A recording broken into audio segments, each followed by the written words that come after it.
Olá pessoal, meu nome é Marlon Ricardo, eu sou advogado aqui da MCD Advogados e hoje eu vou conversar com vocês sobre um tema que é do interesse de todo mundo.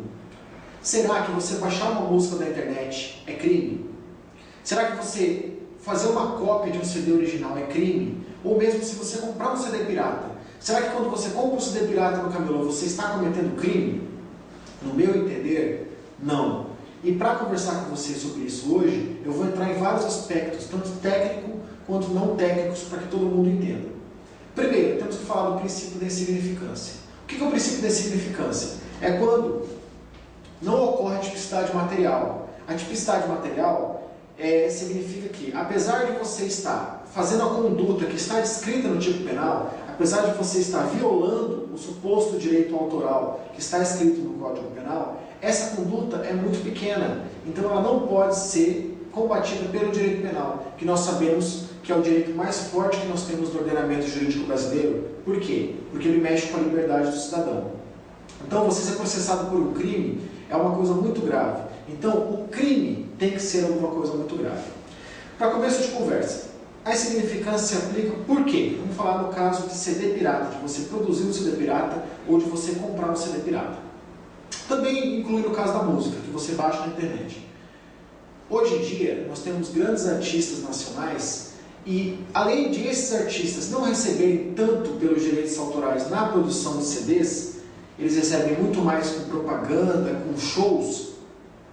A maioria desses artistas, principalmente desses novos artistas, eu vou citar um exemplo para vocês. O Michel Teló, antes de se tornar esse fenômeno, ele tinha esse tipo de prática, salvo engano, claro.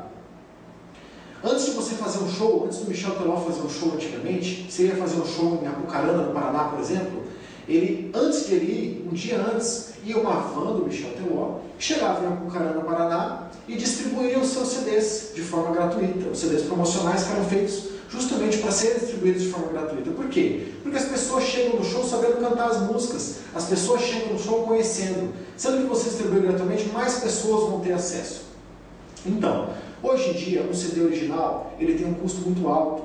Infelizmente, as gravadoras, os intermediários, os próprios artistas, eles acabam gerando um valor muito alto para o CD original, que acaba ficando fora do alcance das classes baixas, fora do alcance da classe média baixa, ficando no alcance de quem tem um patamar financeiro um pouco superior.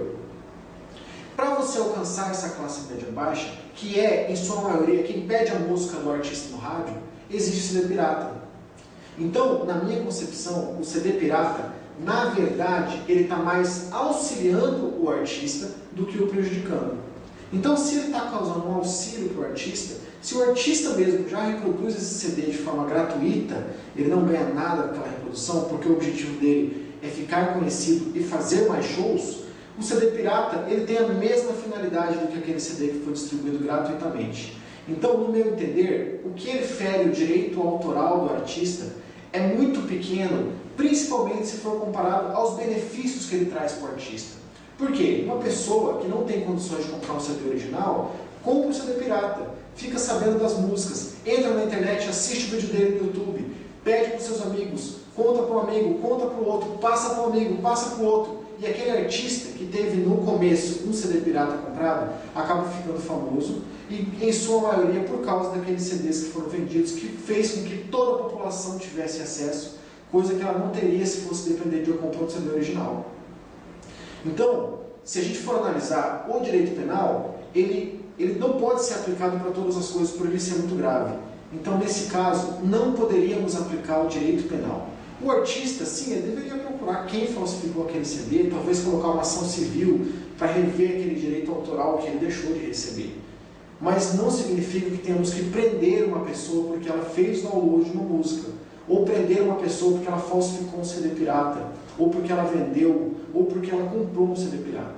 Porque no meu entender, já deixando bem claro que eu estou falando da minha posição jurídica, no meu entender, esse tipo de conduta não pode ser classificada como crime. Então, todo mundo fala aí, não pode baixar o CD da internet, senão você vai estar cometendo crime. Na minha concepção, esse crime, apesar de ser formal, por quê? Porque você está violando o direito autoral, está previsto no Código Penal dessa forma, ele materialmente ele é típico.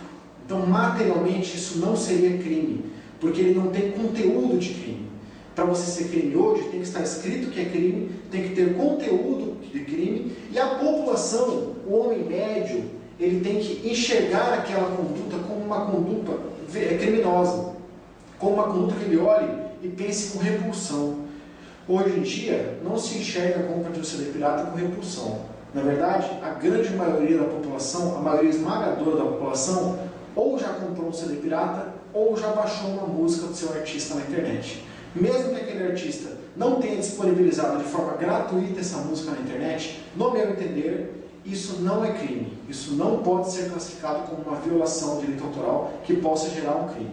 Claro que isso dentro de uma proporção mínima, não uma proporção máxima, que cause realmente um prejuízo ao artista. Eu estou falando de você que baixa uma música da internet, de você que passa uma música para o computador para poder passar para os seus amigos, de você que comprou um CD pirata, de você que fez uma cópia do CD original e deu para algum dos seus amigos. Você que está causando essa lesão mínima ao patrimônio do artista, o que já falei no meu entender, na verdade não existe lesão ao patrimônio do artista porque você está divulgando o nome dele e isso vai gerar futuramente shows e propagandas e afins para o artista, então na verdade você está gerando patrimônio para esse artista quando você baixa uma música. Você não pode ser classificado como criminoso e você não está cometendo crime algum. Essa é a minha concepção. Se vocês tiverem qualquer dúvida ou qualquer sugestão, podem deixar na parte de baixo aqui do YouTube, que tem a parte de comentários. Eu peço que vocês favoritem o vídeo se vocês gostarem, se inscrevam no canal, porque isso ajuda na divulgação dentro do YouTube. Até a próxima!